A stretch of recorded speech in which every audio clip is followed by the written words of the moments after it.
The final chapter on JFK, Chapter 5, Segment 3, 1960 Democrat Primaries. Thanks for tuning back in. This segment will be on the 1960 Democratic primaries. You should understand that in 1960, there weren't primaries in every state. And in fact, in 1960, there were either 13 or 15 states out of all 50 that were holding primaries. Coming into the primary season, Lyndon Johnson followed one strategy, and John or Jack Kennedy followed another. Johnson's strategy was he wasn't going to campaign in those states that were holding primaries, but rather he was going to stay in Washington, D.C., and he was going to exert his power and let the world and the nation know what a strong and forceful leader he was.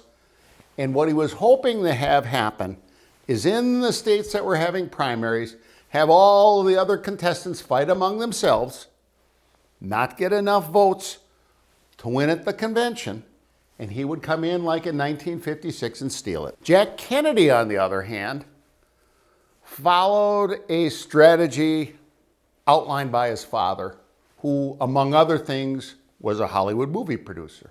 And that was Jack would be out in the limelight all across the nation, letting everyone meet and see him, how friendly, how nice, how handsome, how royal he was.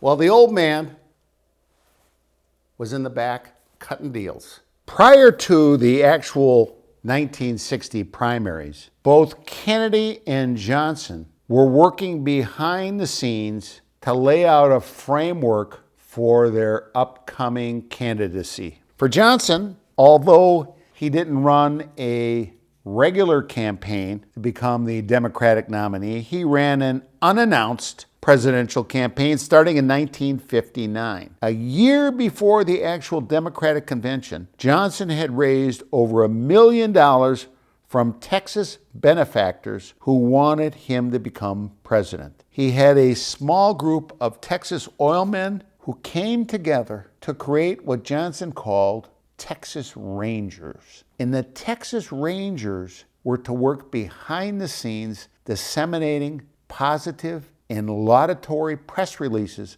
about Johnson to the public. The key Texas Ranger was Johnson's friend, John Connally. Johnson's campaign manager, John Connally. The man who got shot in the limo with Kennedy, John Connally. Same man. He was the lead Texas Ranger, and the base for the Texas Rangers, starting in October of 1959 up through the Democratic National Convention in 1960, was in Dallas, Texas.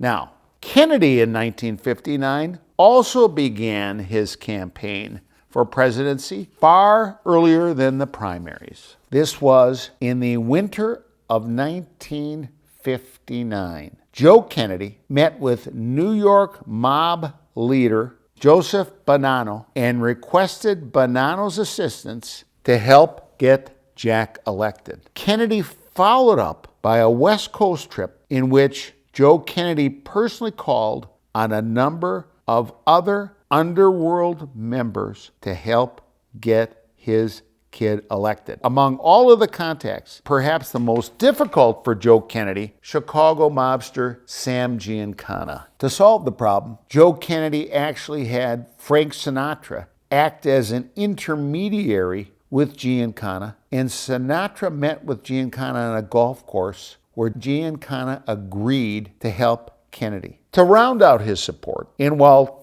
Joe Kennedy had gotten a number of mobsters to agree to help his son, Lyndon Johnson went to New Orleans and had mobster Carlos Marcello and his Underworld associates in both Louisiana and in Texas agree to back Johnson. Interestingly enough, this group had backed Johnson since the 1950s, and what Carlos Marcello and his men knew, and what they respected in Johnson, was when money changed hands, LBJ always kept his word. According to several informed sources, Johnson actually stopped the passage of a federal anti-crime bill pending in the Senate in exchange for a large stack of cash. Of all of the things that Johnson did in 1959 to lay the groundwork for his run for presidency was what he did in November of 1959.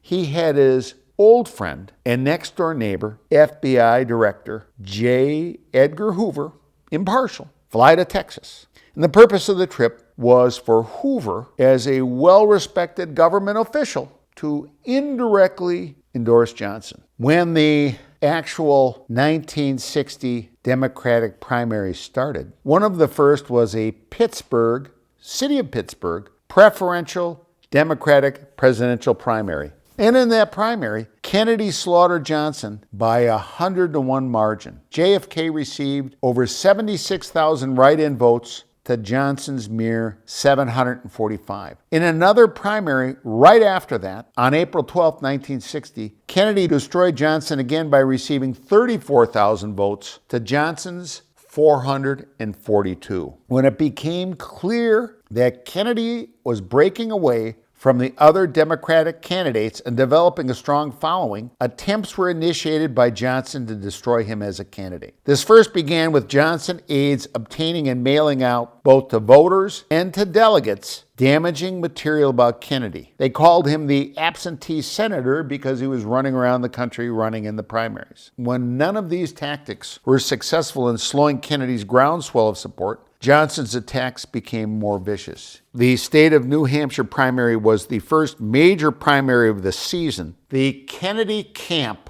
believed that the two pivotal primaries would actually be Illinois and West Virginia. Those two primaries were scheduled in April and May of 1960. And in order to win those two critical primaries, the Kennedys began to have direct contact with Chicago mobster Sam Giancana. This occurred in secret meetings and through messages delivered by a female courier who ultimately became a lover to both Giancana and Kennedy. Large infusions of cash were made by the Kennedy campaign. Voter information was supplied by the Underworld. On the day before the New Hampshire primary, Joseph Kennedy was having a sit-down strategy session with representatives of several of the mob crime families, which included John Rosselli for Chicago, mobsters from Buffalo, California, and Colorado. According to subsequently released FBI wiretaps, Sam Giancana was overheard describing the mob's straightforward election deal with the Kennedys on that day. The mob would support Jack Kennedy's primary campaign in exchange for a promise from the Kennedys that if elected, the Kennedy administration would leave the mob alone. With that said, Jack Kennedy not only won the New Hampshire primary, but also those that followed in March and early April, and the projection looked like Kennedy might sweep all state primaries. If this occurred, Kennedy would win the nomination at the convention on the first ballot. Obviously, this would not be good for Lyndon Johnson. In an attempt to slow Kennedy as the frontrunner, J. Edgar Hoover supplied Johnson with some of the FBI files on Jack Kennedy, and the materials included tape recordings of Kennedy's activities with a young secretary in his Senate office. With Kennedy winning in Illinois, seemingly only a Humphrey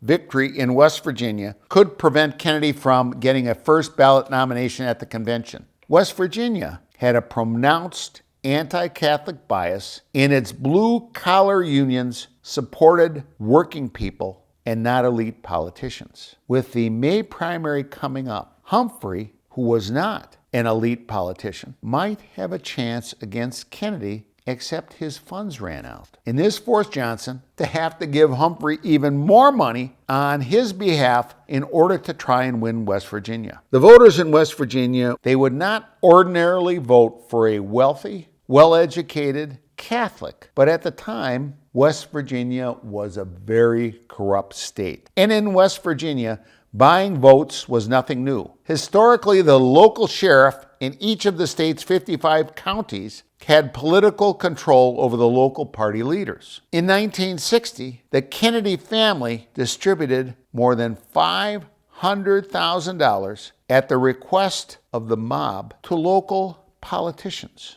Unfortunately, they did not understand that the local sheriffs actually ran the politics in the county, and they paid the wrong people off. So they had to go and make another round of payoffs. Ultimately, it has been said that they paid off another $2 million in bribes in those counties to finally win the election. As it turned out, John Kennedy made history by being the first Catholic to win a West Virginia primary. And at that point, it looked like he was going to win the nomination unless something could stop him at the convention. With the 1960 Democratic primaries ending with Illinois and Wisconsin and several other states, and the 1960 convention about to begin in Los Angeles, things were still up in the air. You needed 761 delegates to vote for you to capture the Democratic presidential nomination in 1960. Kennedy was close, but he didn't have enough. So as the convention was coming near, the question was whether Johnson's strategy of staying in Washington and touting himself would work, and he would be able to wrestle the nomination for himself, or whether Kennedy's strategy of being with the people and having his dad work deals would work. Or perhaps there was one other thing that happened before that, and that was two doctors' offices were broken into, and the medical records of only one person were taken. And those records were spread about during the 1960 Democratic National Convention by one person. We'll see who that is in the next segment.